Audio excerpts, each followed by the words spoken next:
ሰላም እንዴት ናችሁ? ዶክተር ዮናስ ነኝ።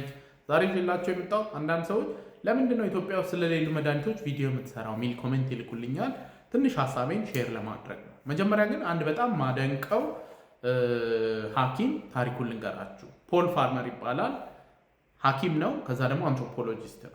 ኤምዲውን ፒኤችዲውን የሰራው ሃርቫርድ ዩኒቨርሲቲ ነው። ከዛ ግን ሃርቫርድ ፕሮፌሰር ሆነ፣ ጥሩ ኑሮ ይኖራል ወዘተ። ግን በዓለም አቀፍ ደረጃ ያለው የጤና ልዩነት እንዴት ለምሳሌ አንድ ሕፃን ልጅ ጃፓን ውስጥ ሲወለድ እስከ 83 ዓመት ሊኖር ይችላል። ሴራሊዮን ውስጥ ቢወለድ አንድ ሕፃን በ50 ዓመቱ ይሞታል። በጣም የሚያሳዝን ልዩነት ነው ይሄ። ከዛ ደግሞ ሰቆቃውም ስቃዩም ወዘተ ታዳጊ ሀገሮች ላይ በጣም ሰፊ ነው ማለት ነው። ስለዚህ የሃርቫርድ ስራው ላይ ጎን ለጎን ታዳጊ ሀገሮች የሚባሉ በተለይ በብዛት አፍሪካ ውስጥ አገልግሎት መስጠት ጀመረ። ከዛ በኋላ ላይ እንግዲህ ፓርትነርስ ኢን ሄልዝ የሚባለው ትልቅ በጎ አድራጎት ድርጅት ያቋቋመ ሰው ነው ፖል ፋርመር።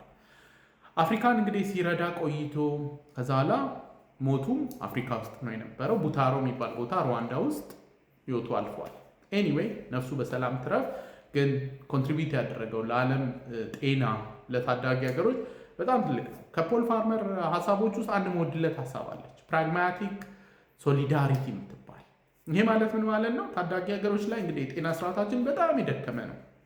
ብዙ ውስብስብ ችግሮች አሉት እና በአንድ ቀን ተነስተን ልክ እንደ ዴንማርክ እናድርገው ወይም እንደ ስዊድን የጤና ስርዓት የአሜሪካ እንኳን ያን ያህል ጥሩ አይደለም እናድርገው ቢባል ጊዜ የሚፈጅ ምናልባትም አስቸጋሪ የሚሆን ጉዞ ነው የሚሆነው እና ፖል ፋርመር የሚለው ምንድን ነው? በፕራግማቲክ ሶሊዳሪቲ አሁን ባለው ሁኔታ ሌትስ ትራይ ዘ ቤስት፣ ከዛ ግን ነገ ደግሞ የተሻለ እንዲሆን ማለት በቃ አፍሪካ ምንም ድሃ ኮንቲኔንት ስለሆነ ምንም አያስፈልጋቸውም፣ ችግር የለውም፣ ወባና ቲቪ ብቻ ከታከሙ ይበቃል ብለን ማቆም ሳይሆን ሌሎችም ህመሞች ሌሎችም ችግሮች እንዲቀረፉ እሱን ስትራይቭ እናድርግ የሚል ነው እና ቪዲዮ ሰራላችሁ አይታችሁ ከሆነ አንዳንድ ጊዜ በብዛት ኢትዮጵያ ውስጥ ያሉትን መድኃኒቶች ነው ሳይድ ኢፌክታቸው እንዴት እንደሚጀመሩ ወዘተ ለምን አይነት ህመም ያገለግላሉ የሚሉትን አልፎ አልፎ ደግሞ ኢትዮጵያ ውስጥ እንደሌሉ እያወቅኩኝ በውጭ ሀገር የሚገኙ መድኃኒቶችም ሰራለሁ። በጣም አልፎ አልፎ ሬርሊ ደግሞ ገና በጥናትና ምርምር ያሉ መድኃኒቶችንም እሰራለሁ።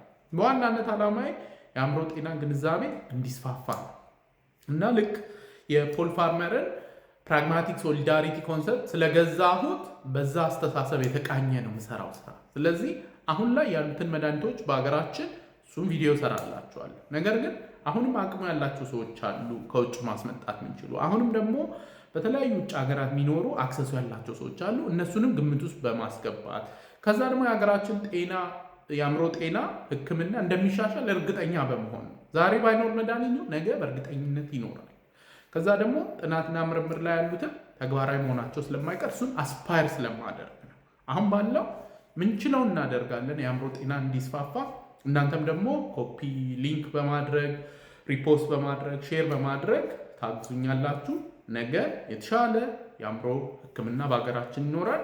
ሁልጊዜ እንደምለው ያለ አእምሮ ጤና ጤና የለም። ደህና ሁኑ።